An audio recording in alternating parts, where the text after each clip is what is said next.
Hola, ¿qué tal? ¿Cómo estáis? Buenas tardes, o buenos días, o buenas noches. Hoy quería hablaros de una reunión que va a tener lugar en unas horas. Hoy es día 12 de junio de 2023 y va a tener lugar una reunión en el Parlamento Europeo. Va a tener lugar la reunión de la Comisión Especial sobre la pandemia del COVID-19 y se va a aprobar el informe que sobre la pandemia de COVID-19 ha realizado la Unión Europea. El informe se llama Enseñanzas extraídas y recomendaciones para el futuro. Fijaros bien con todo lo que ello conlleva.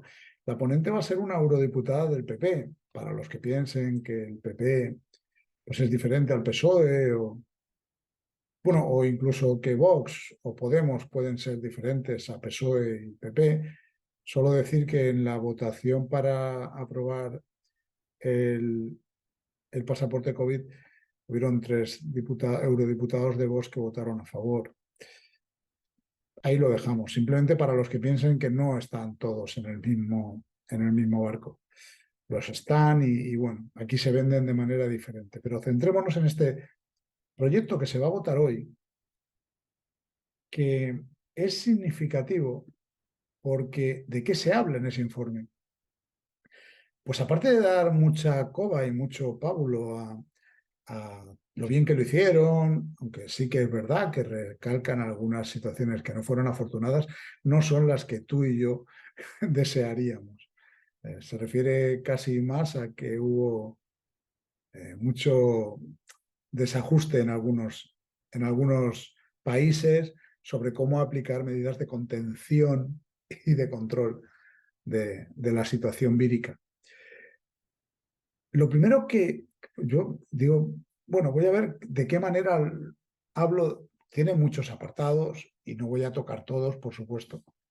Voy a tocar los que, con buen criterio, la Unión Europea está favoreciendo esa legislación de medidas a diferido que nada tienen que ver con mi seguridad o con la tuya, con tu salud o con la mía, con con tomar medidas a tu favor o a la mía, y que tienen más que ver con medidas, pues eso, para que ellos se sientan más cómodos a la hora de tomar esas medidas antipopulares que requiere, pues a lo mejor una situación como una pandemia o como una situación de problema de salud real, si fuera real. Es que el matiz está en si el problema de salud es real. Ninguna de esas medidas parecen desproporcionadas, son adecuadas. Si el problema de salud nos lo inventamos, generamos miedo y a partir de ahí provocamos aún más por mala atención, porque la gente entra en pánico, pues una peor asistencia sanitaria, pues a lo mejor todo va cayendo como fichas de dominó y provocamos más muertes. Pero fíjate que una de las cosas que te habla cuando el informe analiza el futuro es que te dice que la pandemia de COVID actuó como catalizador para acelerar las transformaciones en el camino hacia las transiciones digital y verde, que como bien entiendes no tiene nada que ver. Luego añade, y prestar una mejor atención de salud. Eso habrá sido en otros países, yo no lo dudo, que en otros países haya sido así. En España, la atención a la salud cada vez es más deficiente, cada vez es peor, cada vez el Estado está orientando menos dinero y es como que sí nos amenazan, la OMS en breve ha dicho hace poco que iba a llegar otra pandemia mucho más cruda, mucho más mortal, pero aquí en España no se ven construir ni hospitales, ni construir más alas para camas UCI en los hospitales que ya hay, más allá de cuatro retoques, ¿eh? Me refiero, cuando hablamos de invertir, hablamos de que no habilitar dentro del hospital unas zonas otras, porque al final lo que haces es sacas de un lado y quitas a otro, como el prestidigitador, ¿no? Pero si de verdad estamos ante una amenaza de pandemia mucho más mortal, coño, deberíamos estar haciendo hasta inversiones en cementerios. Y no es coña. Deberíamos estar ampliando los cementerios. Y yo no veo nada de eso. Ni siquiera ampliación de ese tipo. Pues tampoco se están ampliando los hospitales.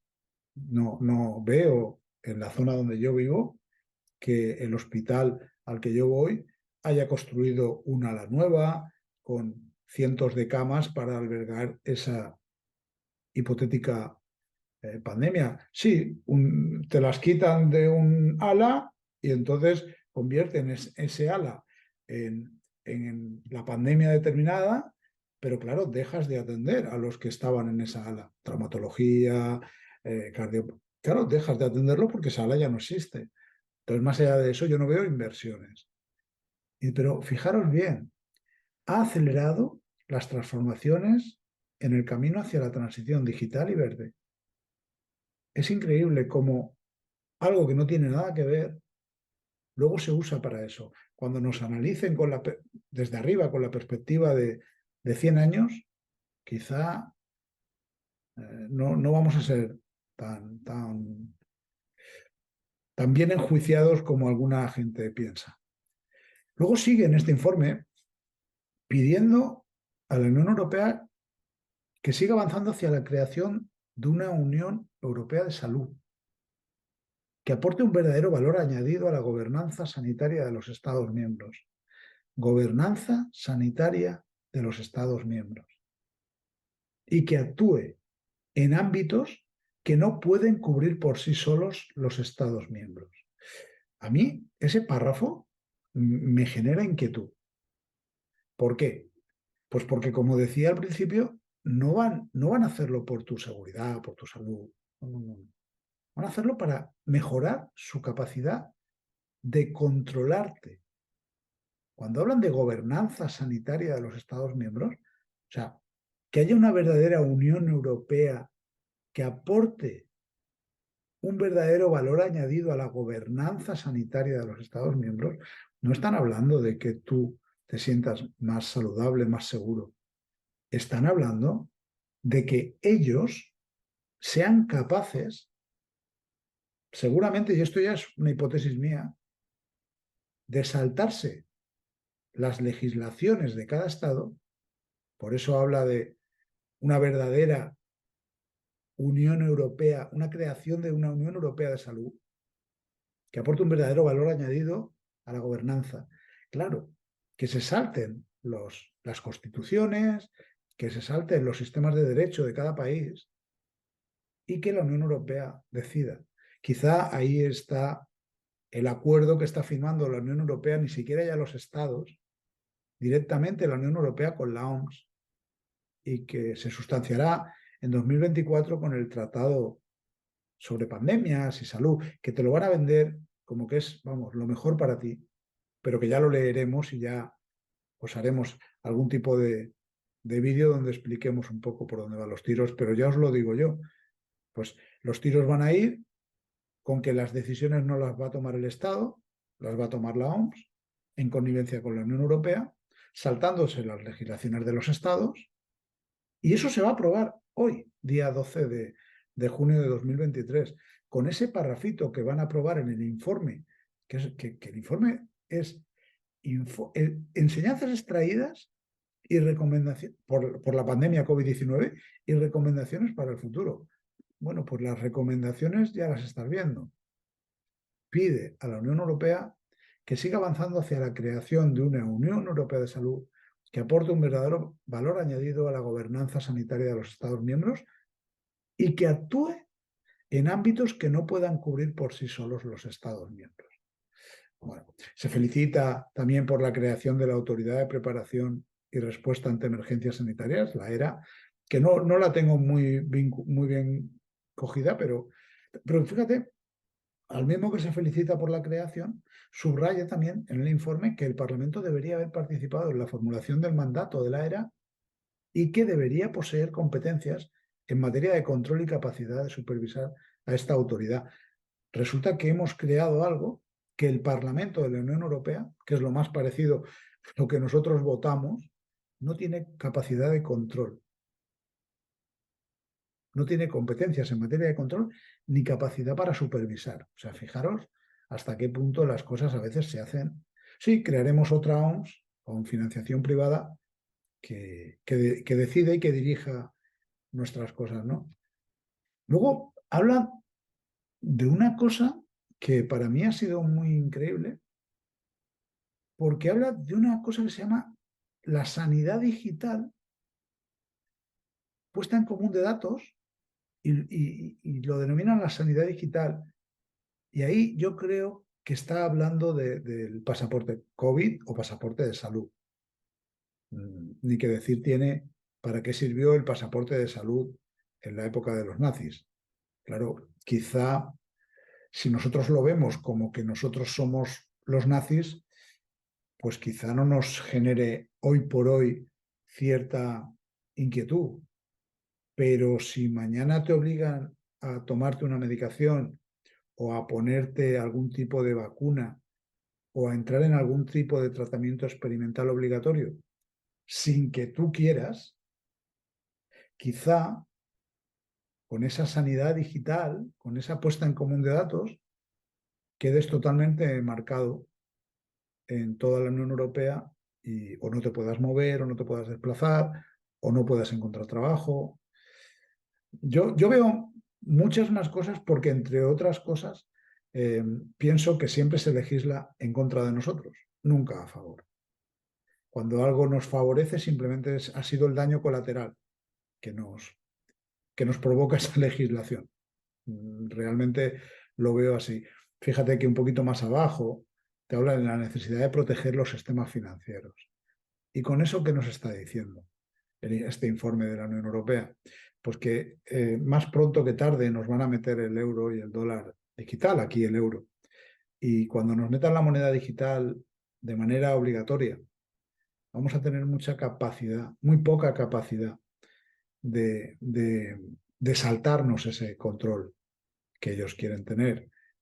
Y bueno, ya Mar Vidal ya lo habla y algunos economistas más ya hablan de que eso puede llevarnos pues, a que restrinjan tus gastos, restrinjan tus ahorros o incluso en un momento dado te obliguen a gastar más dinero para reactivar la economía, poniéndole caducidad a ese dinero que tú has cobrado.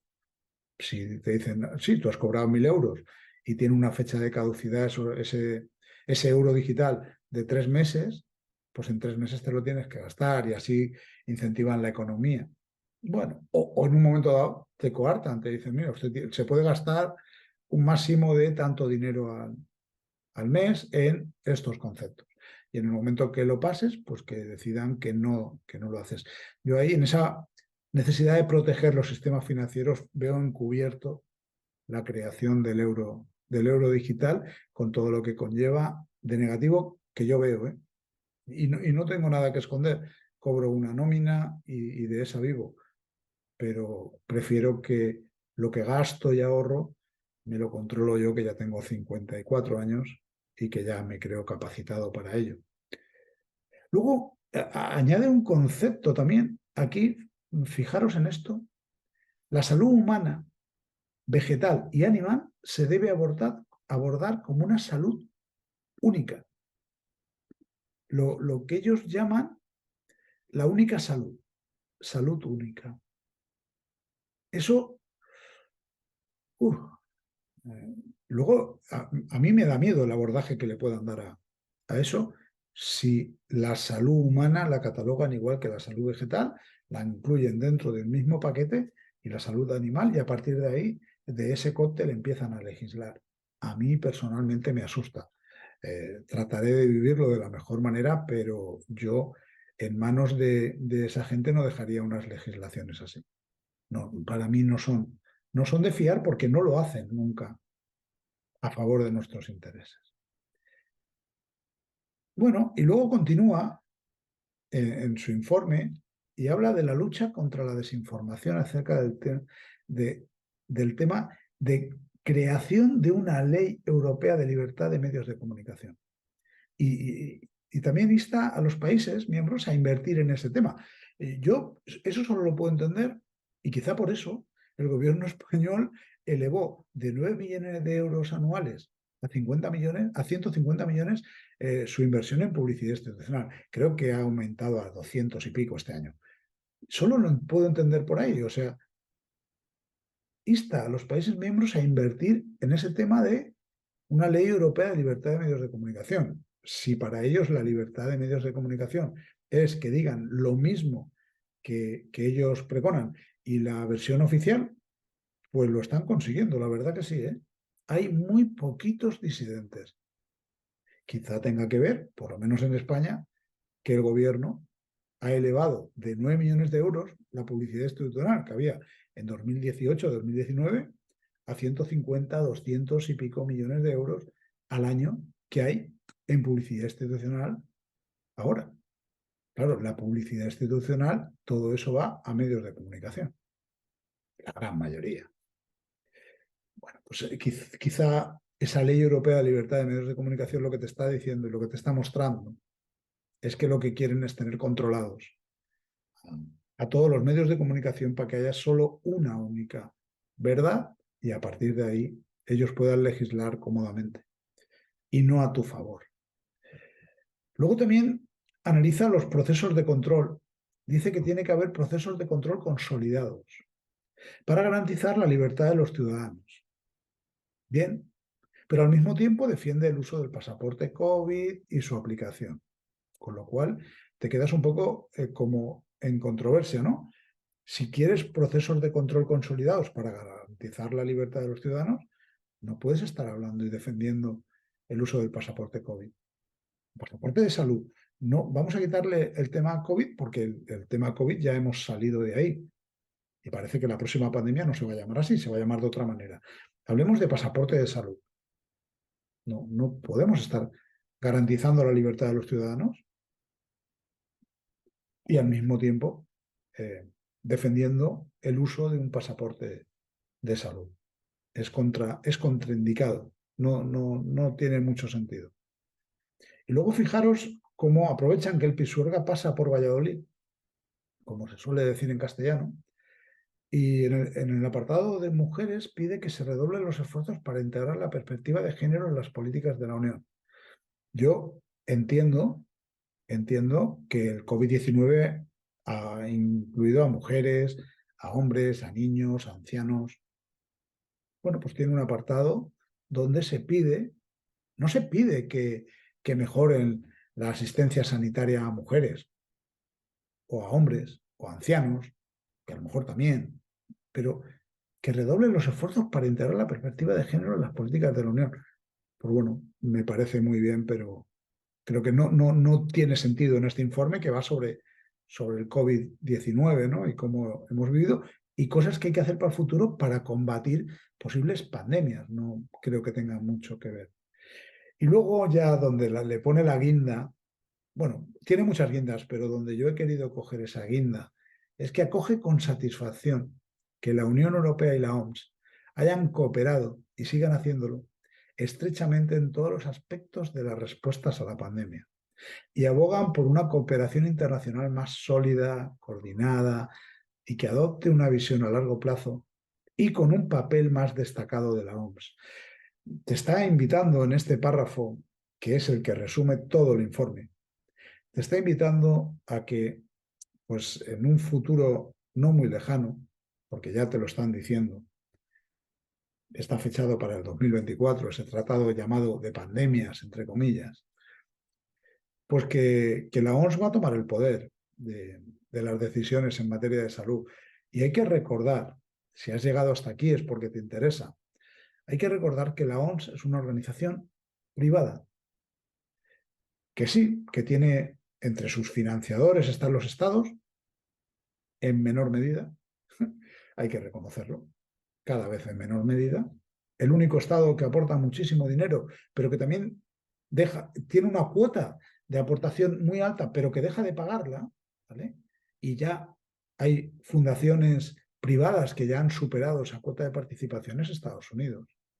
La Fundación Bill y Melinda Gates ya aportan más que Estados Unidos. Y algunas de las farmacéuticas, no ellas directamente, aunque ellas también aportan, pero las fundaciones que pertenecen a esos conglomerados grandes, que pertenecen a esos fondos de inversión poderosos que participan de las farmacéuticas, también aportan mucho dinero a la OMS. Con lo cual, no es una organización de estados, no, es una organización privada con financiación privada a la que le van a dar el poder de decidir en materia de salud cuando llegue cualquier tipo de situación crítica. Yo, pues, ¿qué queréis que os diga? Para mí eso me saca un poco de, de lo que yo desearía, ¿no? No porque piense que lo van a hacer mal, no se trata de eso. Yo creo que principalmente de lo que se trata es que yo creo que no lo van a hacer velando por nuestros intereses.